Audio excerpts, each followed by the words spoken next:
তো নমস্কাৰ বন্ধুসকল, মোৰ ইউটিউব চেনেললৈ আপোনালোকক পুনৰবাৰ স্বাগতম জনাইছোঁ অন্য এটি নতুন ভিডিঅ'লৈ। আৰু থাম্বনেইলটো দেখি আপোনালোকে গম পাইছেই যে ভিডিঅ'টো মই কিহৰ ওপৰত বনাবলৈ গৈ আছোঁ। তো এমপ্লয়মেণ্ট এক্সচেঞ্জৰ যি ৰেজিষ্ট্ৰেশ্যন চলি আছিল, গতিকে তাৰ ডেটটো বঢ়াই দিয়া হৈছে। আগতে কোৱা হৈছিল যে 15 আগষ্ট লাষ্ট ডেট, এতিয়া গোটেই বছৰটো আপোনাক দিয়া হৈছে ডিচেম্বৰ 31 ডিচেম্বৰলৈ দিয়া হৈছে। ঠিক আছে, গতিকে যিবিলাকে এতিয়াও ৰেজিষ্ট্ৰেশ্যন কৰা নাই তেওঁলোকে কৰিব পাৰে। এই গোটেই নটিছখন মই আপোনালোকক ভালদৰে এবাৰ পঢ়ি দিব বিচাৰিছোঁ। assamkriya.com গৈ আপোনালোকে চাব পাৰিব। মই assamkriya.com গৈ স্ক্ৰীন ৰেকৰ্ডিং কৰি আপোনালোকক ভিডিঅ'টো বনাইছোঁ। তো ইয়াত ভালদৰে চাওক, এমপ্লয়মেণ্ট এক্সচেঞ্জ যিখন ৰেজিষ্ট্ৰেশ্যন কাৰ্ড আছে তাৰ ভেলু কিমান। All of you must have known that most of grade C and grade D post under Assam government need to submit employment exchange registration certificate mandatorily during the recruitment process. ইয়াত কৈছে যে grade C আৰু grade D যিমানবিলাক মানে third grade বা fourth গ্ৰেডৰ post আছে আছাম গভৰ্ণমেণ্টৰ, তাত মানে এমপ্লয়মেণ্ট এক্সচেঞ্জ যিখন ৰেজিষ্ট্ৰেশ্যন চাৰ্টিফিকেট হয় সেইখন বিলকুল মেণ্ডেটৰী বুলি কৈছে, বিলকুল কম্পালচৰি বুলি কৈছে, এখন লাগিবই লাগিব, হয়নে নহয়? তো এইটো কথা আপোনালোকেও জানে। গতিকে যিবিলাকে এতিয়ালৈকে ৰেজিষ্ট্ৰেশ্যন কৰা নাই তেওঁলোকে অতি সোনকালে কৰিব লাগে। Hence employment exchange registration certificate is a must have document to apply for any government job in Assam. গতিকে কি বুলি কৈছে, এখন চাৰ্টিফিকেটখন বিলকুল কম্পালচৰি বুলি কোৱা হৈছে, এখন লাগিবই লাগিব মানে আছামৰ যিকোনো গভৰ্ণমেণ্ট জব এপ্লাই কৰিবলৈ। ঠিক আছে, তো এইটো আৰ্টিকেলত এইটো কথাত ভালদৰে ডিছকাছ কৰা হ'ব। আগতে যিখন এমপ্লয়মেণ্ট এক্সচেঞ্জ যিটো ৰেজিষ্ট্ৰেশ্যন হৈছিল সেইটো অফলাইনত হোৱা হৈছিল, বাট 27 ছেপ্টেম্বৰ 2021 পৰা এইটো অনলাইন আৰম্ভ হয়। গতিকে এইখিনি কথা আপোনালোকে জানেই ভালদৰে। ইয়াত কোৱা হৈছে যে candidates registered before 2 January 2024 in employment exchanges of Assam or requested for registration through Sewa Setu portal as soon as possible.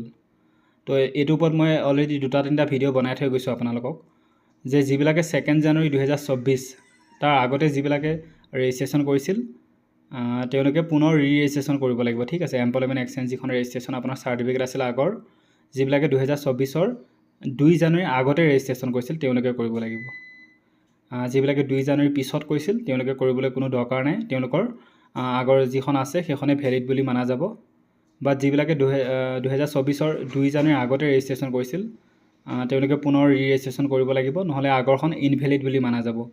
তো কথাটো আপুনি বিলকুল ক্লিয়াৰ হওক মই কি ক'ব বিচাৰিছোঁ। 2 জানুৱাৰী 2024 আগতে যিবিলাকে ৰেজিষ্ট্ৰেশ্যন কৰিছিল তেওঁলোকে পুনৰ ৰেজিষ্ট্ৰেশ্যন কৰিব লাগিব। গতিকে আপোনালোকে এক্সচেঞ্জ কাৰ্ডখন চাব এবাৰ উলিয়াই, আৰু তাত চাব যে ডেট অফ ৰেজিষ্ট্ৰেশ্যন আপোনাৰ কিমান। যদি 2024 আগত আছে তেন্তে আপুনি ৰেজিষ্ট্ৰেশ্যন পুনৰ এবাৰ কৰিব লাগিব, আৰু যদি 2024 চনৰ 2 জানুৱাৰীৰ পিছত আপুনি ৰেজিষ্ট্ৰেশ্যন কৰিছিল তেন্তে আপুনি কৰিবলৈ কোনো দৰকাৰ নাই। ঠিক আছে, তো ইয়াৰ ডেটটো বঢ়াই দি আছিল, অলৰেডি 15 আগষ্টলৈ দিয়া হৈছিল ডেট, কিন্তু এতিয়া ইয়াক বঢ়াই পেলাই 31 অৰ্থাৎ 31 ডিচেম্বৰ 2024লৈ বঢ়াই দিয়া হৈছে। আপোনাক সময়সীমা দিয়া হৈছে, তাৰ ভিতৰত আপোনালোকে কৰিব পাৰিব। ঠিক আছে, সেৱা সেতু পৰ্টেলত গৈ ধুনীয়াকৈ ৰেজিষ্ট্ৰেশ্যন কৰিব লাগিব। তো কেনেকৈ ৰেজিষ্ট্ৰেশ্যন কৰিব লাগে মই তাৰ ওপৰত মোৰ চেনেলত আপুনি বহুত 2-3টা ভিডিঅ' পাব, তাত চাই ধুনীয়াকৈ কৰিব পাৰিব। ঠিক আছে, গতিকে ভিডিঅ'টো ভাল লাগিল যদি আপুনি লাইক আৰু শ্বেয়াৰ কৰিব। আৰু এটা কথা ক'ব বিচাৰিছোঁ, এইটো যিটো ৰেজিষ্ট্ৰেশ্যন হ'ব কমপ্লিট ফ্ৰী হ'ব, ইয়াত কোনো পইচা নলয় আপোনালোকক, কোনো এপ্লিকেশ্যন ফিজ নলয়। গতিকে সেইবিলাক চিন্তা নকৰি ধুনীয়াকৈ আপোনালোকে কৰিব পাৰে। যদি কিবা কৰিবলৈ অসুবিধা পায় তেন্তে মোক আপোনালোকে পাৰ্চনেলি কণ্টেক্ট কৰিব পাৰে, মোৰ ইমেইলত মেছেজ কৰিব পাৰে, বা মোৰ কণ্টেক্ট নম্বৰ দিয়া আছে তাত আপোনালোকে মোক মেছেজ কৰিব পাৰে, মই আপোনালোকক সহায় কৰিব পাৰিম। ঠিক আছে, তো ভিডিঅ'টো ভাল লাগিল যদি লাইক আৰু শ্বেয়াৰ কৰিব, আৰু যদি মোৰ চেনেলটো আপোনালোকে নতুনকৈ আহিছে তেন্তে এবাৰ ছাবস্ক্ৰাইব কৰি ল'ব। ধন্যবাদ।